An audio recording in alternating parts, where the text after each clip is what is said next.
Hello, everyone, and thank you for joining me to discuss how to protect your assets and your family in the event of incapacity or death.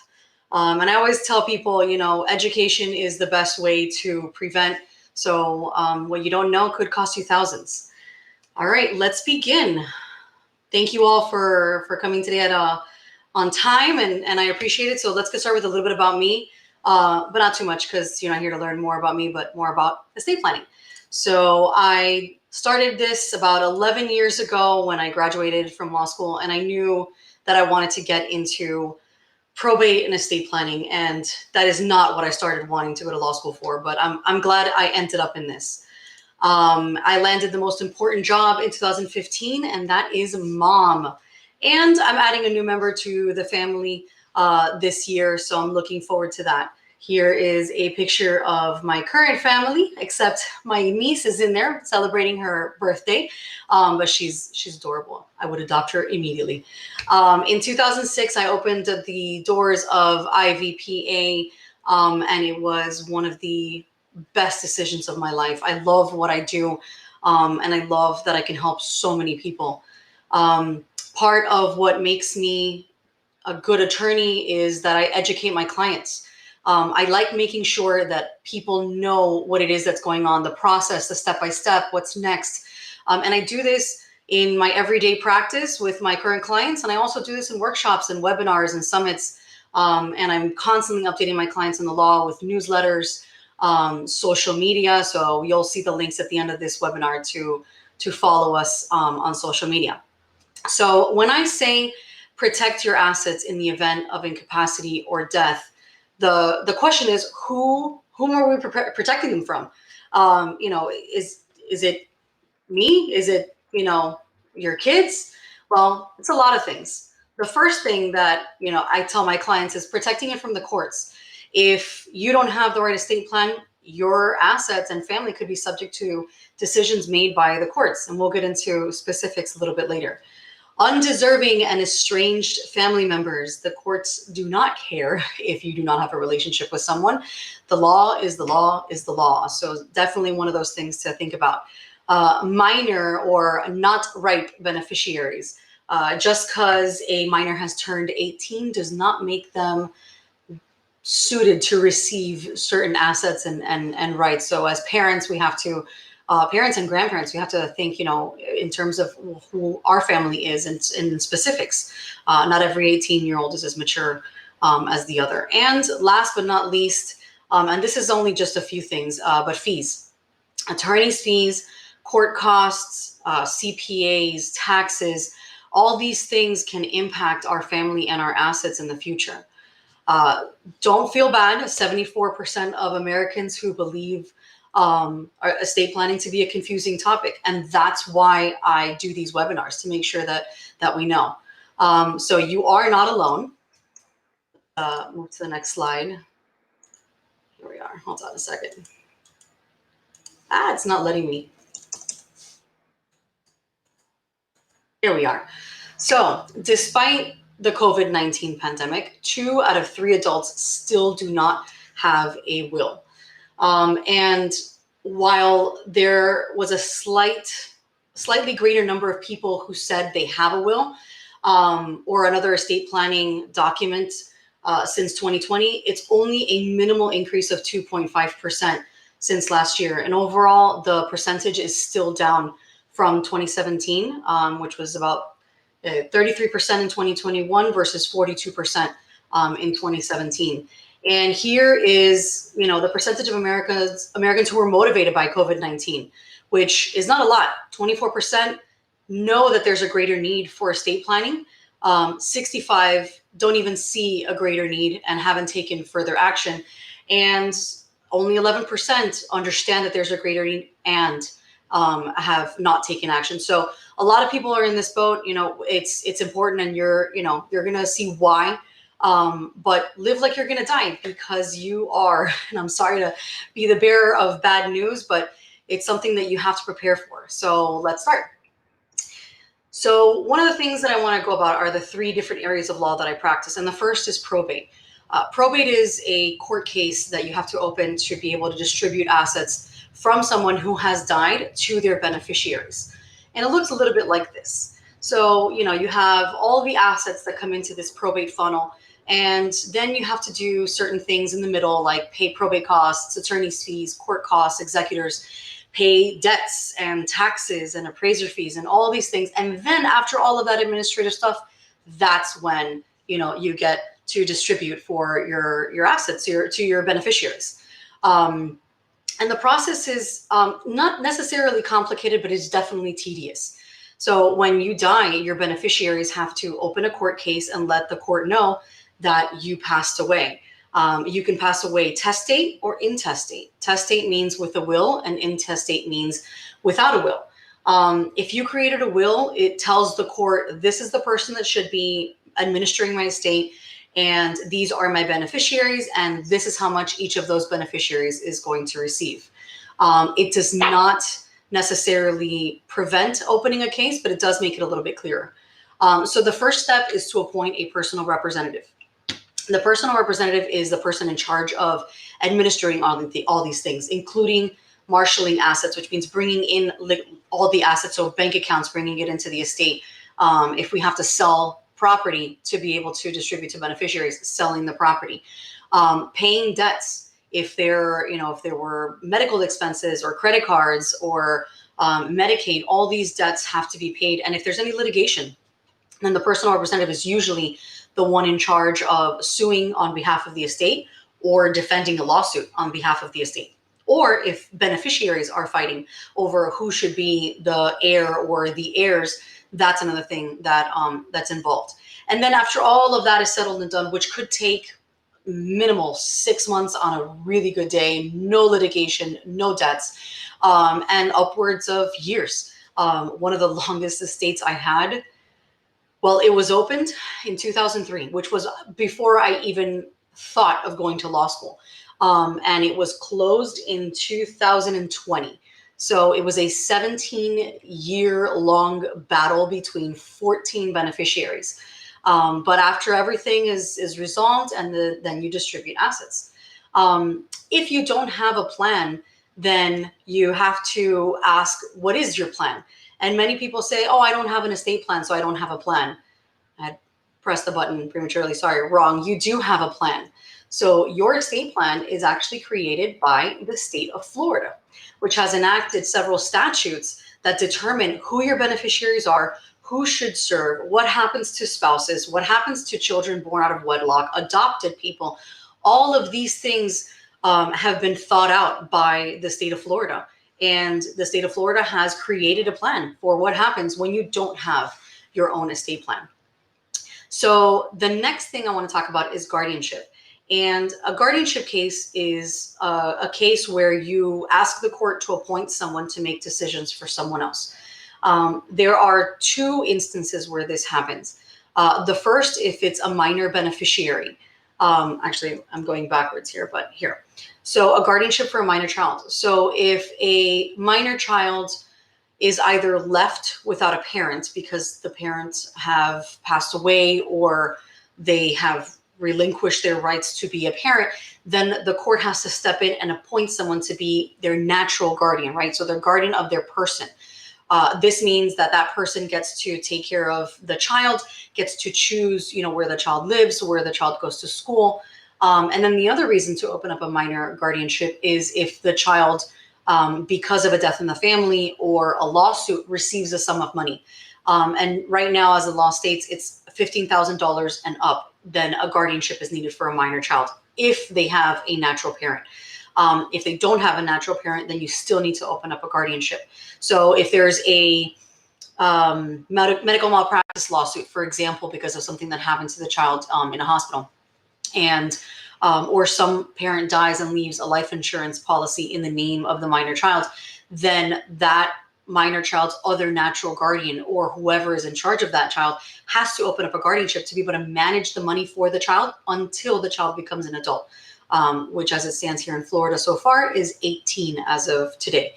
The other type of guardianship is an incapacitated adult. So this is someone who's 18 or older, and is unable to make decisions for themselves. So think of someone that is elderly, has dementia, is in a coma, has suffered, injuries and is in a vegetative state, has special needs, anything that renders the person incapable of deciding for themselves, either totally or even partially.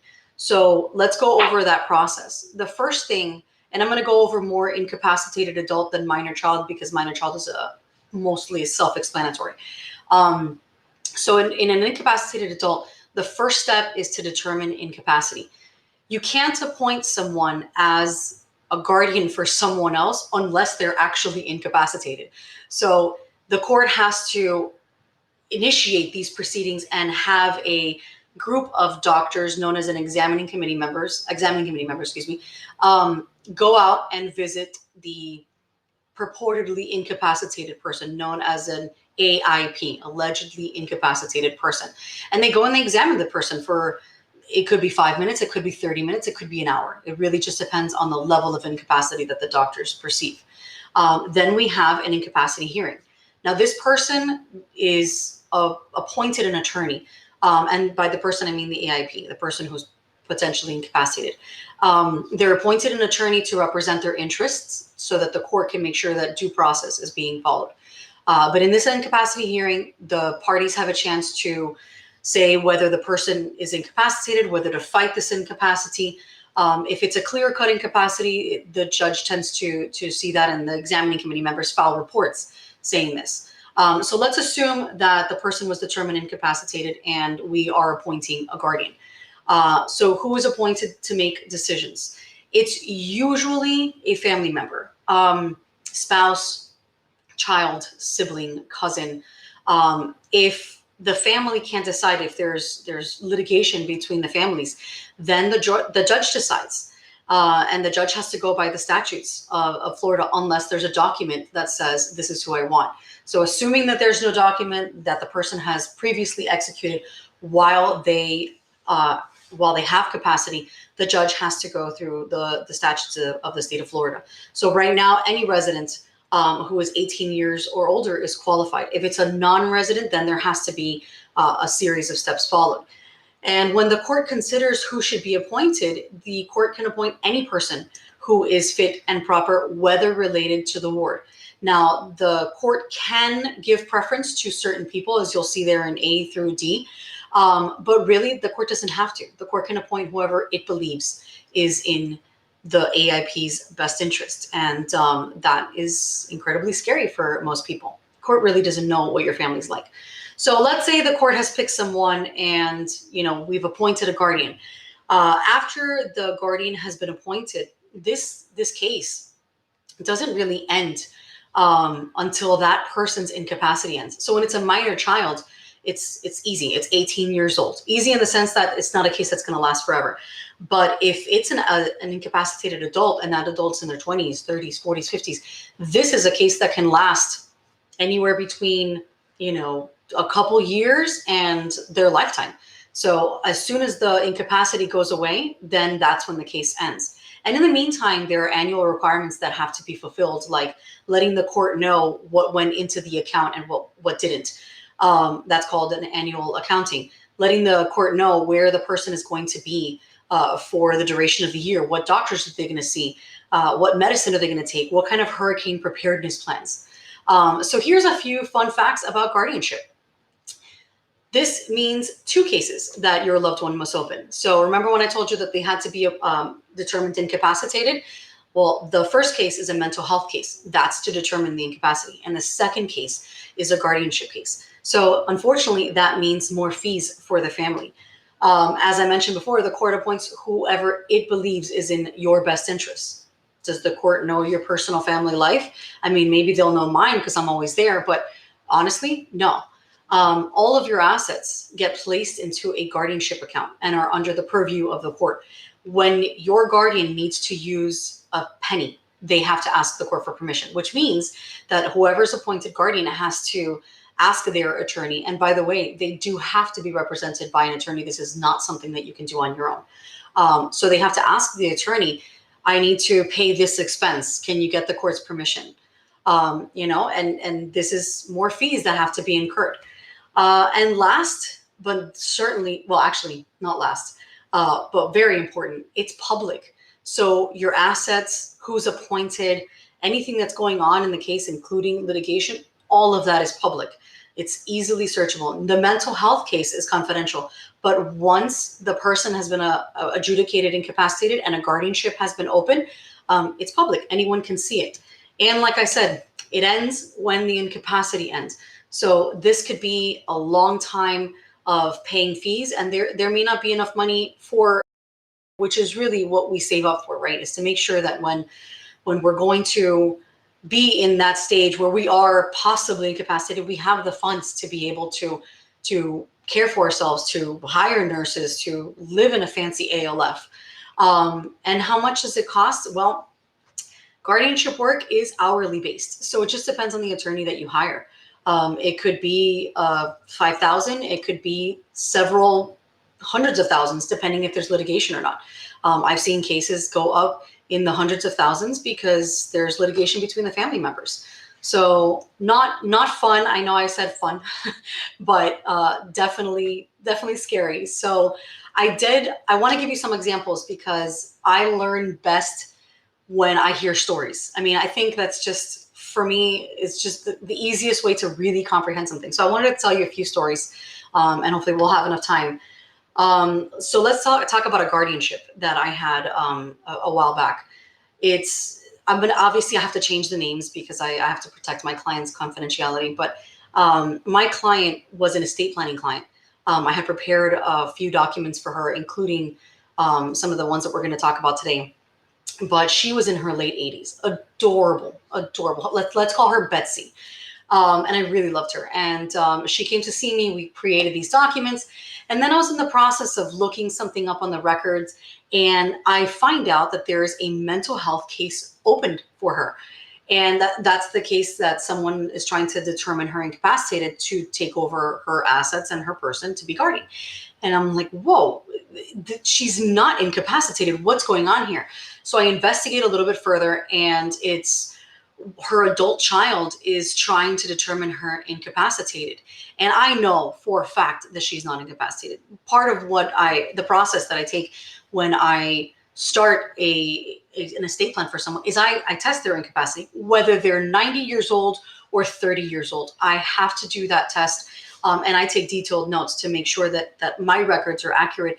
And if it's ever questioned what we've done or the incapacity of that person or whether it was done appropriately, I know that I've done my part in protecting that person's interest and desires. So all of this happened, and this mental health case started against her. And there was also a domestic violence case. Unfortunately, this Betsy was taken from her home twice by this adult child.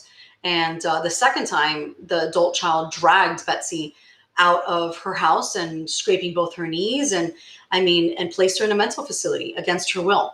And unfortunately, this was something that Betsy had to deal with. And our firm fought the mental health case and also the domestic violence case with the help of co-counsel.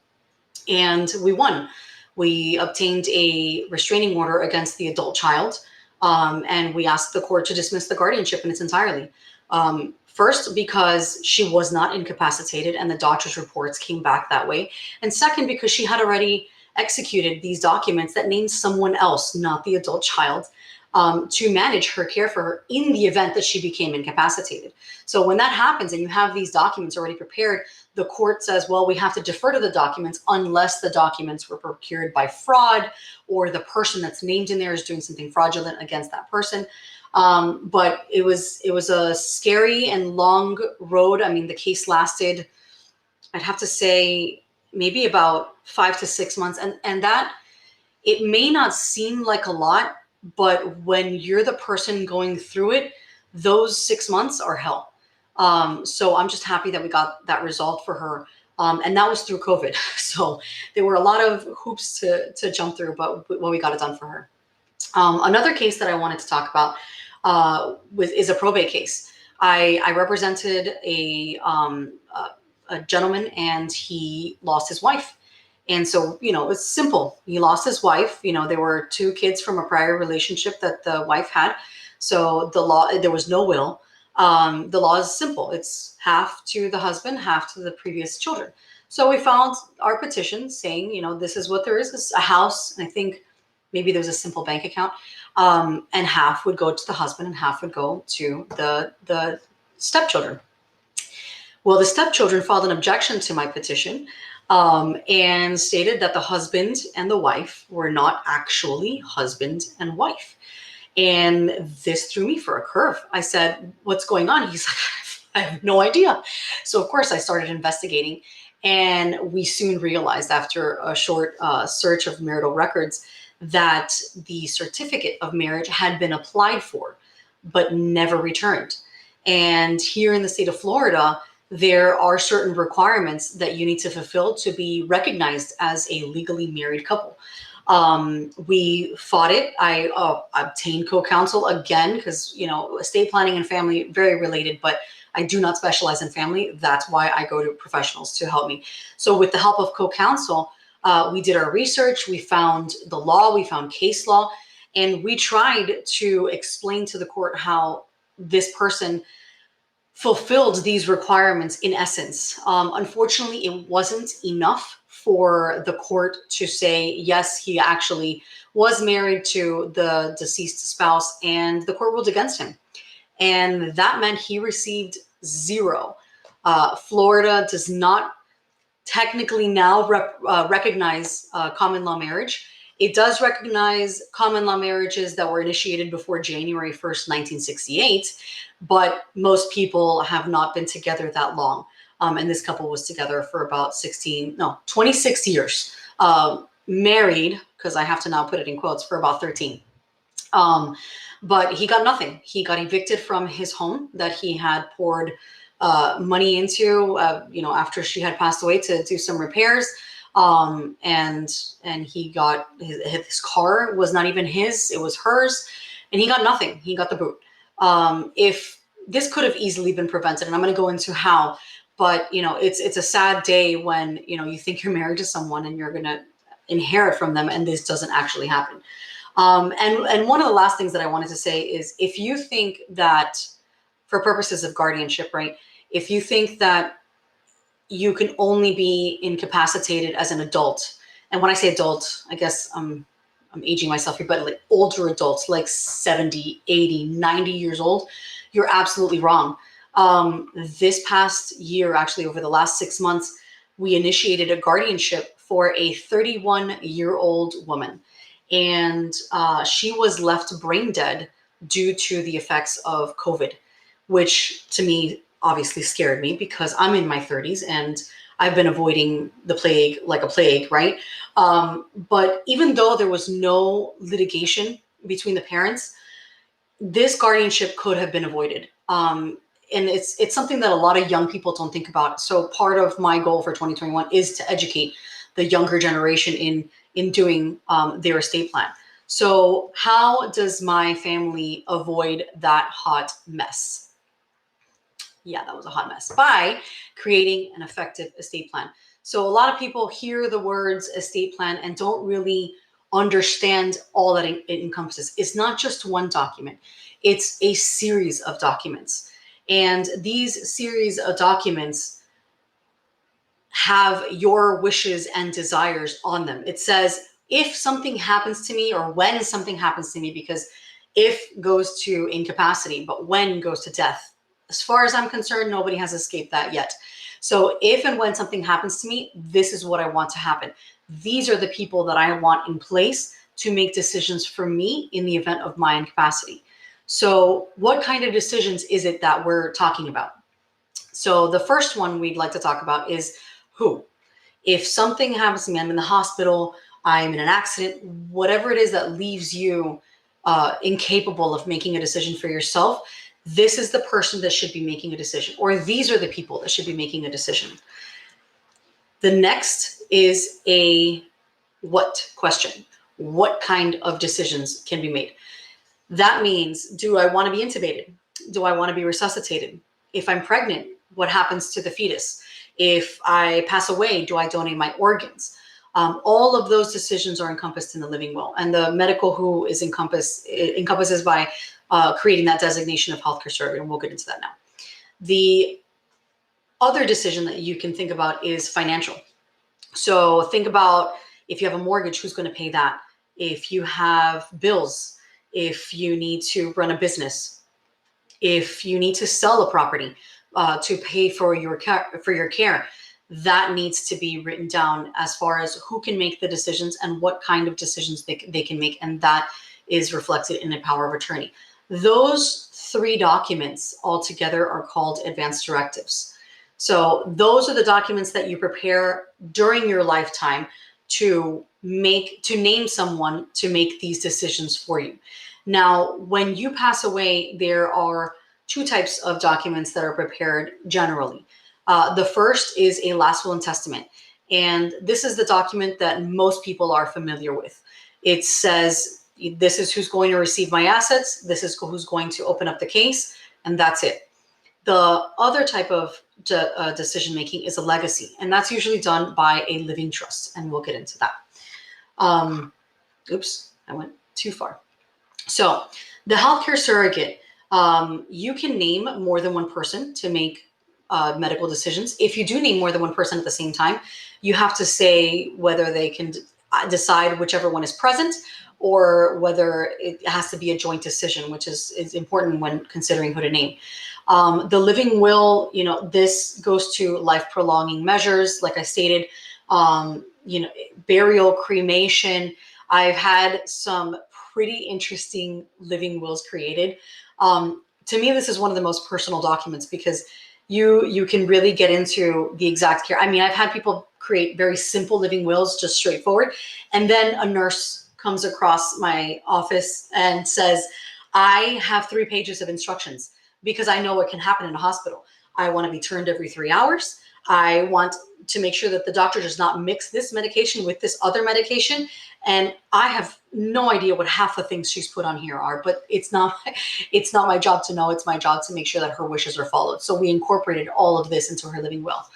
And the last is the power of attorney. So this is the one where you name someone to make financial decisions. So as I said before, these are called advance directives.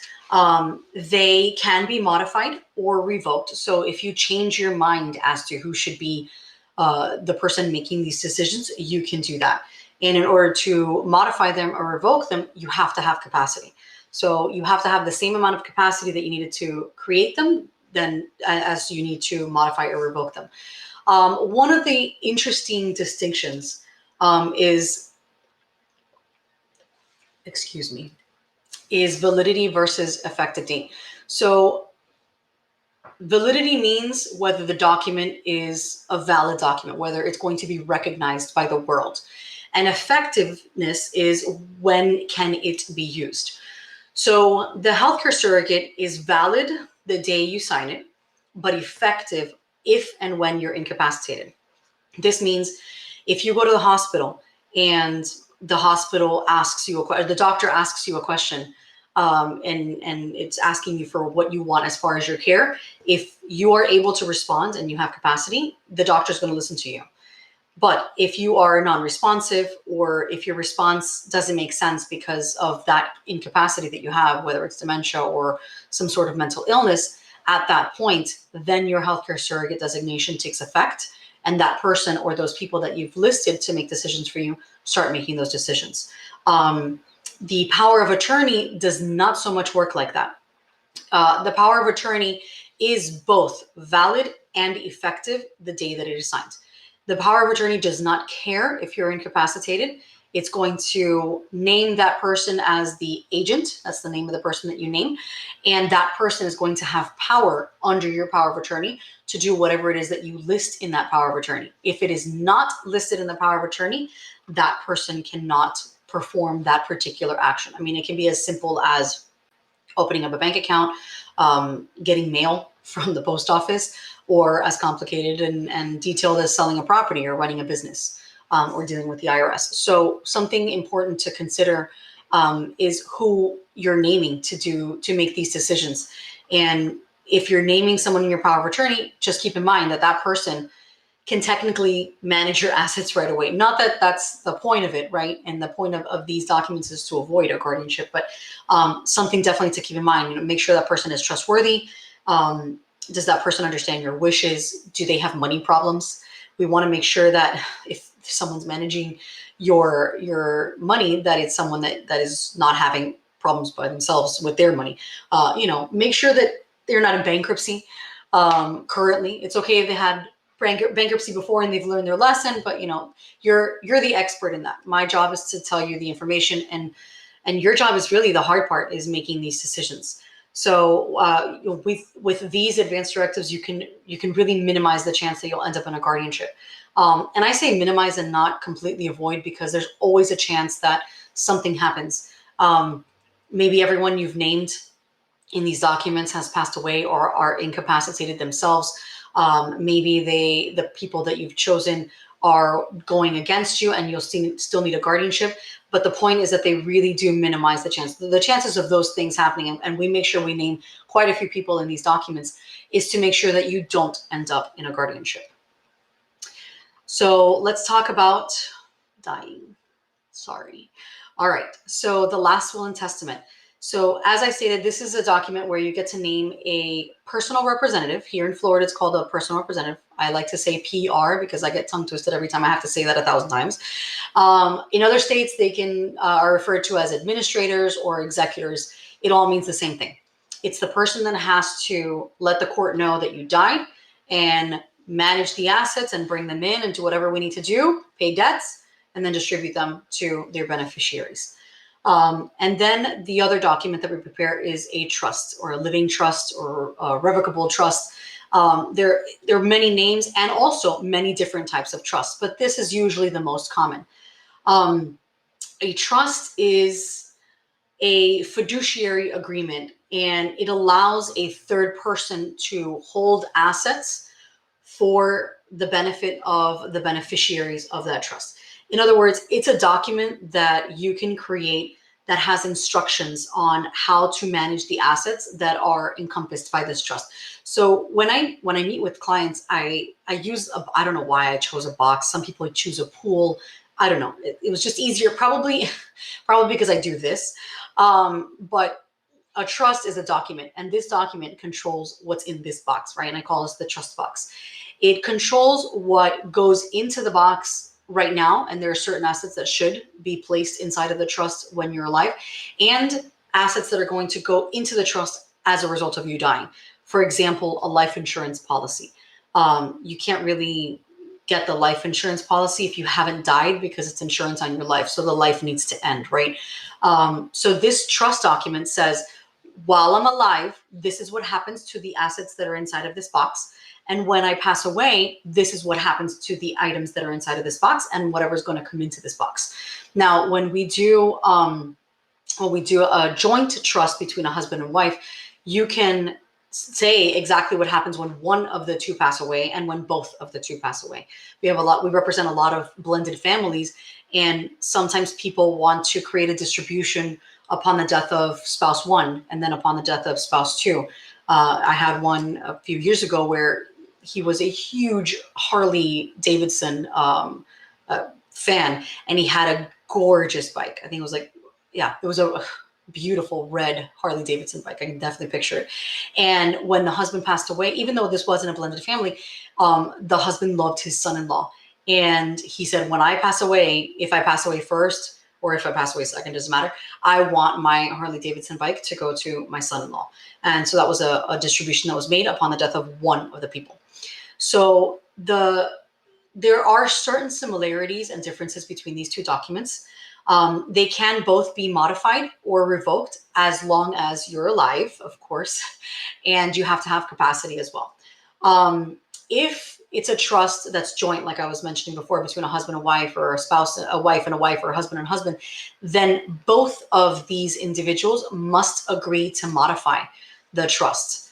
So that's something to keep in mind when you're planning with your significant other. The effective date, remember when I was talking about advanced directives, There's a difference between validity and effectiveness. Well, validity is if it's prepared and executed in conforming with the law, but effectiveness is different. So the last will and testament, there's a reason that it's called a last will and testament. You can create many, many wills over your lifetime. I will probably have quite a few, considering this is what I do for a living. But it's the last will that becomes the will. So it is effective when you die. It's the last will that you prepared, or the last change to the will in conjunction with the will. That's the one that's effective. So if you prepare a will in 2016 and then you prepare another will in 2021, if you pass away in 22 and you've created no other documents, the 2021 will is the valid one and the 16 one, gone. The trust works a little bit differently. So the trust is something that you create for your benefit during your lifetime. So upon execution of the trust and also funding, meaning placing an asset inside of the trust, that's when the trust is effective. One of the most common questions that I get as an estate planning attorney is, well, if I have a will, doesn't that just avoid the court? Doesn't the will say, okay, this person can sell the asset and it's good, they're going to distribute the assets to my children? No. So if you have a will and only a will, your estate will be subject to a probate case. So a will is valid technically, right, when you sign it, and when you pass away it's effective, but a court has to actually admit the will into the record as a valid will. Once the court makes that determination that that will was validly executed and entered into, then that will becomes the actual document that it was meant to be. And the trust, it depends. So part of what we do when we prepare trusts is we make sure that they're properly funded, that the assets that need to go in there or that will eventually go into the trust are set up to do that. If you forget an asset or you forget to name the trust as a beneficiary of an asset, like a life insurance policy, just easiest example, that may be, that asset that you forgot to put in there may be subject to probate. And when we prepare a trust, we usually prepare what's known as a pour over will that says, everything that I forgot, I want it to go into my trust. And that way, even though it's still subject to probate for those assets, it minimizes the amount of attorney's fees that you have to spend and the amount of litigation, because it's something that's clear. This asset goes to this trust. Then the trust is the one that distributes it. So just make sure that you do this appropriately. This is not a DIY kind of thing. You should be doing this with an attorney so that you can avoid probate. That's the whole purpose of this. So which is right for me? I don't normally always suggest a trust because it really just depends on the type of family. So if you're young and healthy and you're starting out, a trust, you're probably not ripe for a trust.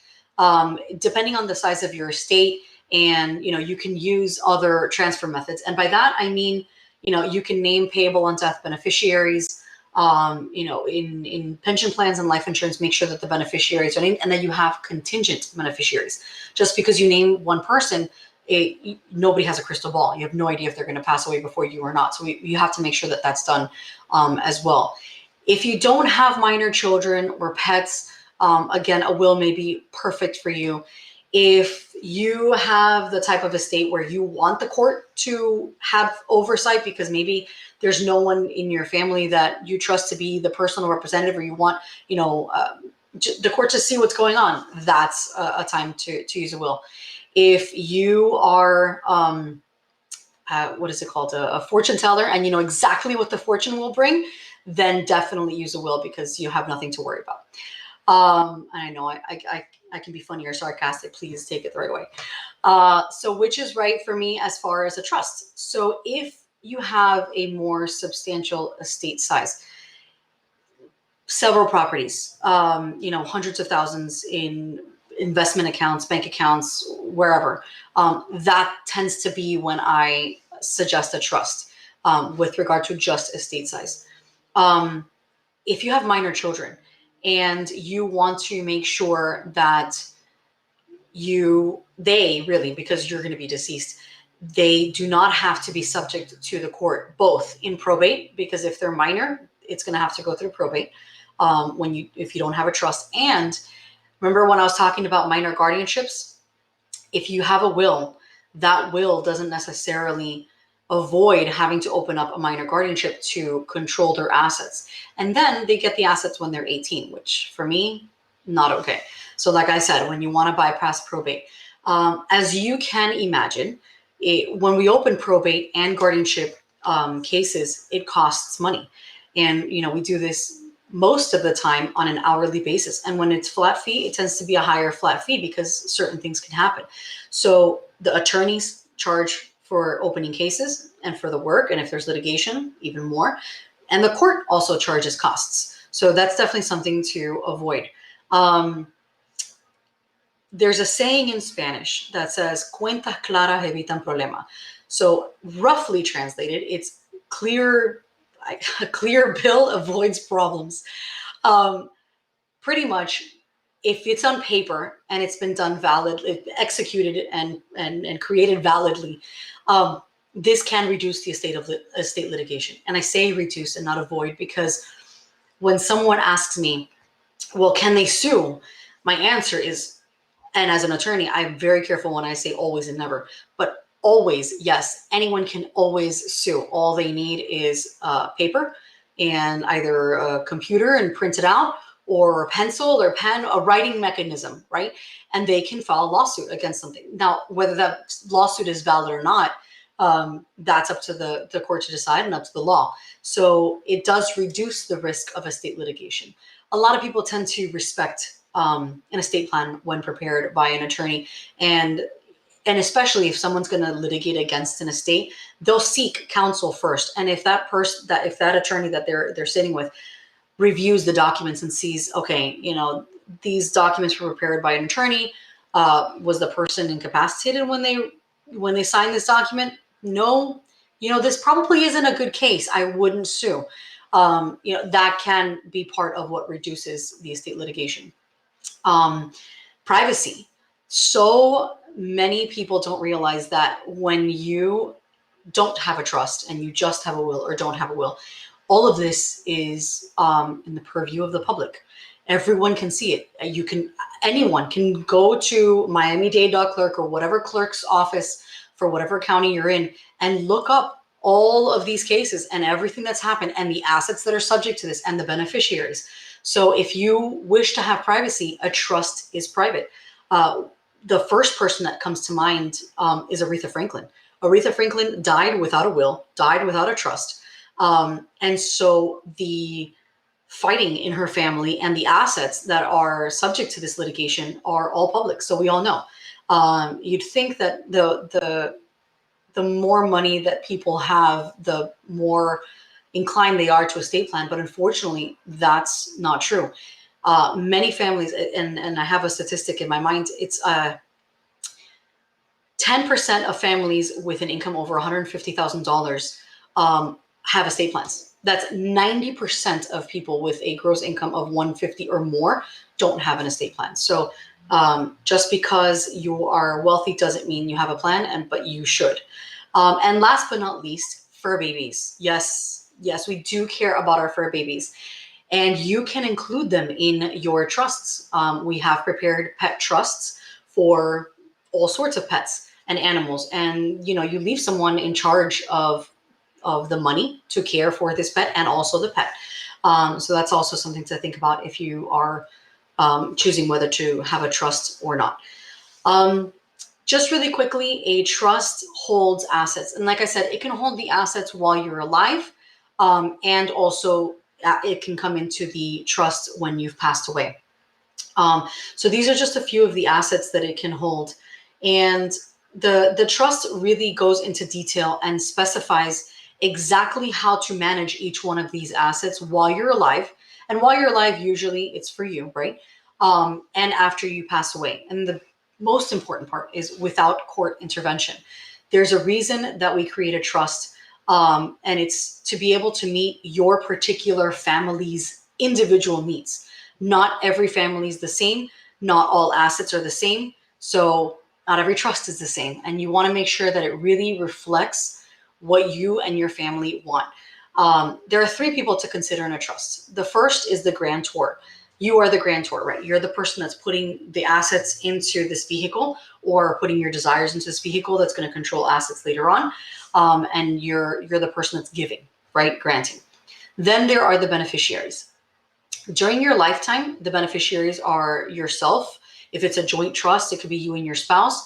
If it's, it could be a combination of you, your spouse, and your children, if maybe they're still little, or still minor or going to college. So the beneficiaries are whoever it is that you want to benefit from the trust during your lifetime, and also after you pass away. So after you pass away, obviously you are no longer a beneficiary because you're gone. At that point, it could be your children, it could be your parents, it could be your siblings, it could be anybody you want it to be. But that's someone that you name in the trust. And then the trustee, which to me is very important, is the person that's in charge of managing the assets that are in the trust. During your lifetime, you are the trustee. But after you pass away, then you have to name a series of people to manage these assets. So normally my clients say, well, who should I name as the trustee? If you have adult children and they are adult, I mean, like they're responsible, they already have their career, they have the family. I usually advise my clients to name their adult children. Those tend to be the estates where we're trying to avoid probate and not really manage assets for little kids. But if the beneficiaries are minor children or young adults, then the answer is simple. It's someone that you trust to manage the assets for these little ones until they get to a certain age. So definitely something to consider. And I get a lot of minor parents and they say, well, how much should I leave to each child? What should I do? And I always quote Warren Buffett. I want to give my kids just enough so that they feel they could do anything, but not so much that they would feel like doing nothing. So just a quick piece of advice. And then, as we're wrapping up, a lot of people say, well, this seems so complicated. How do I even get started on this? And it's simple. I love lists. I know I even chose like a list icon, right? But I love lists. I like to make sure that I have a step-by-step process on everything. Even down to my son's education, right? So I break it down into 3 steps: before, during, and after.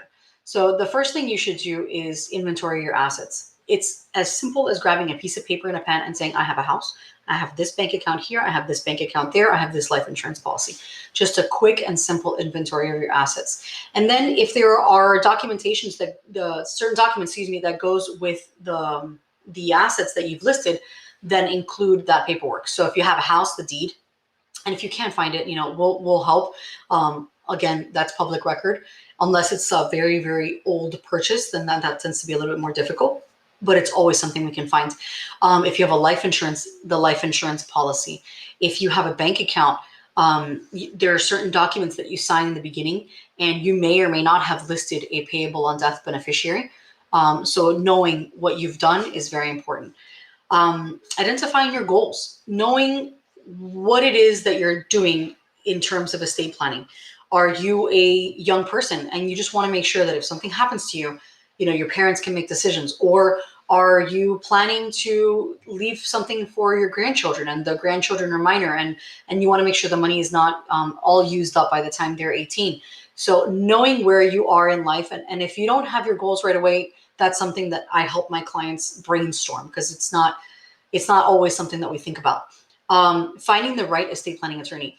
I may not be right for everyone, and that's something that the client has to decide. That's why it's so important to interview a few estate planning attorneys and see who it is that you mesh with. I get down and dirty with my questions because I have to go into your life and really understand your family dynamic to be able to make the right recommendations that will match those goals. I will ask you questions like, do you like your kids?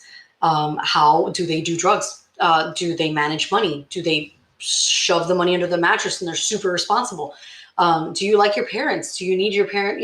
What's going on in your life right now? Are you about to get divorced? Should we not include your spouse? So I will get personal with these questions. So it's important that you feel comfortable with the attorney that you're sitting in front of. So during the first step is answering some tough questions. Obviously, we've gone over a lot of these things today, like end of life decisions, who's going to make these decisions. But it's my job to ask the tough questions, and it's your very difficult job to answer them. After that is the attorney's part, which is to create and fund your plan. Step 7 is an interesting step because it really just depends on the person and their family whether they should communicate. Some people want to hide their documents so that that person that they've named doesn't know that they can do this until it's the right time. And then other people say, no, I'm going to talk about this with my kids immediately because I want them to know. So you are the expert in whether you should communicate or not. But I always tend to lean towards communication. Pre-planning your funeral. I have had the unfortunate responsibility of having to plan a funeral and pay for a funeral, and it is not pleasant. It would have been very nice to have that already taken care of for me. So please do your family a favor because this isn't for you, it's for your family. Pre-plan your funeral or burial, cremation, whatever it is that you want. If it's a party, just plan it, or put the right things in place to plan it. But make sure that that's done before so that that's one less thing that your family has to do. It's really not something that is pleasant to do when you're mourning the loss of a loved one. Life insurance. I am a huge proponent of life insurance. It's, it can be used for so many things. If you have a mortgage, I mean, it's just the easiest thing to help make sure that your loved ones don't have to worry about paying for the roof over their head. But definitely something to consider. I'm not a life insurance agent. I know several amazing ones. I'm happy to connect you with them, but it's not as expensive as you'd think. And it's a wonderful vehicle for taking care of your family, for avoiding, for using post-tax dollars to fund your child's education if something should happen to you prematurely. Just a few tools. And then after, our life changes regularly. We have more kids. We buy assets. We sell assets. So your estate plan should grow with you.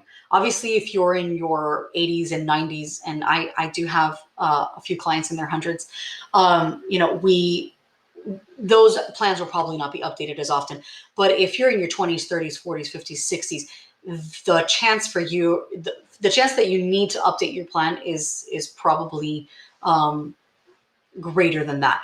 So definitely something to consider. And when a client comes to see me and we create a plan, I calendar 3 years from when I've seen that when we execute the documents, and I send them a card and I say, hey, has anything changed? Do you have kids? Do you have more kids? Do you have more grandkids? Have you bought assets? Do we need to update your plan? So that's definitely something to consider. That'll be necessary as the time progresses. So at this point, I've done a lot of talking and I have not let anyone else speak. So if there are any questions, I am more than happy to answer them. Let me go through the chat now. Okay, so the first question that Jake has asked, what if I have the healthcare surrogate that the hospital gives me? Sometimes when you go to a hospital, they'll ask you to fill out a certain form and fill out a healthcare surrogate. This may be okay for the time being, but really should be reviewed by an attorney to make sure that whatever form the hospital has given you is a form that's up to date, that is recognized by people other than the hospital. I know a lot of people that go to like a medical center, and the medical center will have a document that says, if something should happen to me, who should we call? That document may only be valid for that particular medical center. So definitely have that document reviewed. Can you go over, thank you, Mike and Clara. Can you go over the benefits of a trust versus a ladybird deed? Yeah. So A ladybird deed or an enhanced life estate deed is another planning tool. That deed says that let's say I'm just going to use me for an example, and my son is the beneficiary, which you should never do if they're minors, number one. I'm giving to myself this property for life, and I'm leaving as a remainder this person. So I'm leaving as a remainder my son, assuming he's over 18, right? Please do not put minor children as beneficiaries of properties. That will avoid probate if the remainder man or woman, but it's called the remainder man because the law, is not deceased. If the person that you've left as the remainder person to receive this asset after you die has also died, or is in a guardianship, or is incapacitated, you're still going to need to open up an estate for that person. The other two things is there are enhanced life estate deeds and there are life estate deeds. When the life estate says enhanced, it means that the person who's giving is retaining control over the asset.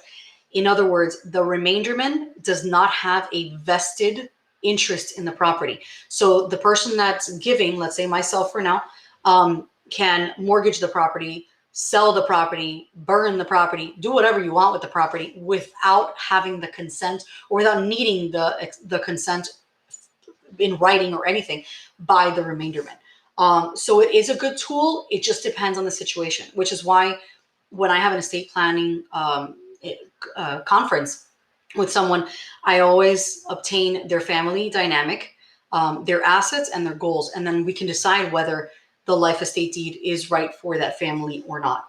All I have is property. Can't I just do a will and not everything else? By V. Thank you. So yes, you can do a will and not everything else. But if you want to avoid probate, then that's probably not the best way to go. Remember, a will only says who's going to be in charge and who's going to receive the asset. So that will still needs to go to court to be able to have a judge say it's valid and to make the distributions. All right. Next question. Melody.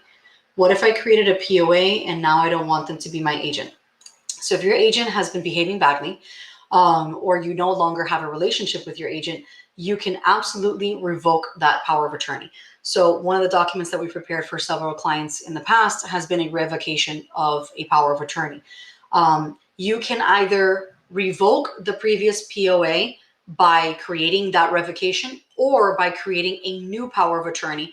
And of course, including language in there that says, I am revoking this power of attorney. The more specific, the better. We want to make sure that it avoids litigation, or if you're confronted with litigation, that it's very clear that this was done appropriately.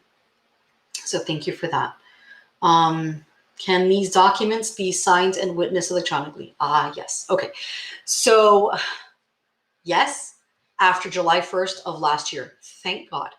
COVID left us with a little bit of concern on how to get these estate planning documents signed. And for about 4 or 5 months last year, I was meeting clients in front of my house, and luckily I have those old school windows that you have to like crank to open down. So I set up a table and a fan because it was very hot for my clients to sit in front of my house, and I would put the paper under the window, and I would have gloves and a mask. And if you go to our Instagram, and I'll put the links up shortly, you'll see pictures of the clients that gave me permission to post it online. But we had to do that. And then luckily, the law changed last year and it became effective July 1st. And now we can remotely witness and notarize estate planning documents with a caveat. So that method of execution of estate plan is only available for someone who is not a vulnerable adult. So the law in general defines a vulnerable adult as someone who needs assistance with their ADLs, activities of daily living, toileting, showering, dressing, eating, cleaning, just to name a few. So when I have someone that I do have to make this judgment call, that I consider could possibly be a vulnerable adult, I just simply say no, because the process is very detailed and complicated, and I don't want that person's wishes to fall through the cracks because it could have been done inappropriately in the eyes of someone else. So I don't want anyone to litigate. So in those instances, I have either gone to the person's house or they have come to my office and we have signed in person. That was a great question. Thank you. And Kalani asked, in a divorce, are the profits from a rental property eligible to be claimed by the spouse? So that is a family law question, not an estate planning question. I would love to, I've been divorced twice, so I should know the answers to these things, but I didn't have rental property, so I can't answer that question, unfortunately. But I'm happy to connect you with a family law attorney. I know quite a few amazing attorneys that can probably answer that question. And I think I got them all. Yeah, I think so. So one of the things that I wanted to mention today, here, thank you for coming to sit with me. I know it's been an hour and it's a lot of information. Please feel free to connect with us. Here are most of my social media links. And I want to continue the education process because every family is different.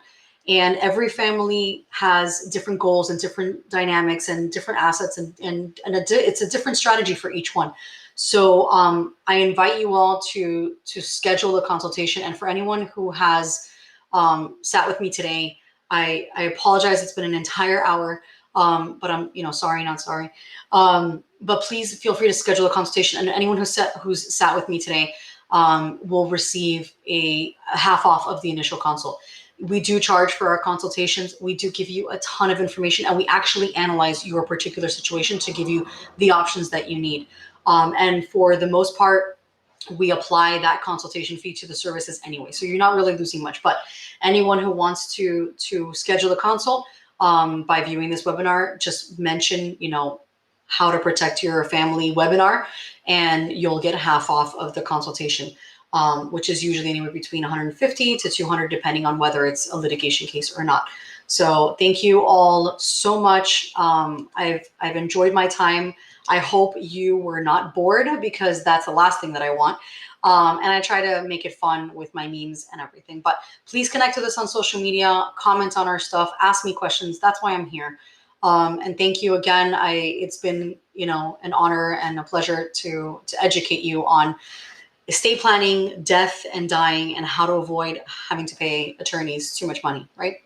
All right, thank you so much. I appreciate it, and I hope y'all have a great week.